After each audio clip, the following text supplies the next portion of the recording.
तो चले जाइए ना यहाँ से। कोई क्या रोक रहा है आपको? कोई नहीं रोक रहा है। आपका जब मन करे आप जा सकते हैं। मैं तो कहता हूँ अभी निकल जाइए आप। अनी, उस एरिया में घूम कर आई ये लड़की इस घर में रहेगी और इसके वजह से हम दोनों को घर छोड़कर जाना पड़ेगा, ये बोल रहे हो तुम? हाँ माँ, आप तो ऐसा कहेंगी। अरे रास्ते की लड़की आई हुई, उसको आप घर में बिठा रही हैं और हमें बाहर भेज रही हैं, अपनी बहू को बाहर भेज रही हैं आप। हाँ कह रहे हैं, क्योंकि तुम दोनों में इंसानियत तो बची नहीं है ना। तुम झनक के बारे में ऐसा कहोगे तो हमसे भी ऐसे सुनोगे। अगर झनक इस घर में रहेगी तो मैं इस घर में नहीं रहूंगी, एंड दैट्स फाइन। पर आपको मेरे साथ नहीं रहना पड़ेगा, क्योंकि मैं चली जाऊंगी यहाँ से। जरा सा भी भरोसा नहीं आपको मुझ पर? ते मीनू के भरोसे इस घर में लाए हो? हाँ, क्योंकि आपकी बस की बात तो है नहीं कि आप इसके खर्चे उठाओ, इसका ख्याल रखो, खिलाओ पिलाओ।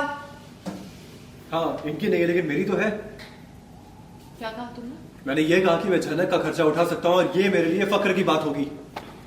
वाह अमीन, मैं कुछ दिनों में तुम्हारे बच्चे को जन्म देने वाली हूँ, माँ बनने वाली हूँ, और इस तरह से मुझे अपने ही घर में अपनों से मेंटल टॉर्चर सहना। मैंने तुम्हारी हर बात मानी है। तुम्हारे लिए जनक से मुंह मोड़ के मैं वापस यहाँ पे आया, तुम्हारे लिए और इस बच्चे के लिए। मुझे लगा था कि भगवान इसका ख्याल रखेंगे, ये खुद का ख्याल रखेगी, लेकिन शायद ऐसा हो नहीं पाया। दुनिया में कोई भी इससे मुंह मोड़ ले, इसे पीछे छुड़वा ले, लेकिन मैं ऐसा नहीं कर पाऊंगा। नहीं, इस घर में मौजूद हर एक शख्स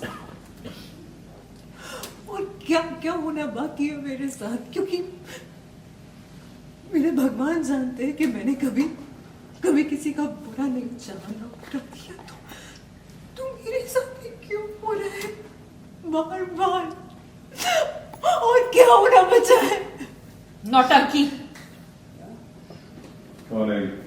हर बार आंसू बहाकर लोगों का दिल जीतना चाहती हूँ, एवरी टाइम।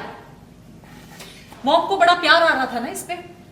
अभी कॉल करती हूँ मॉम को और कहती हूँ कि कल आए और इसे इस घर से लेकर जाए।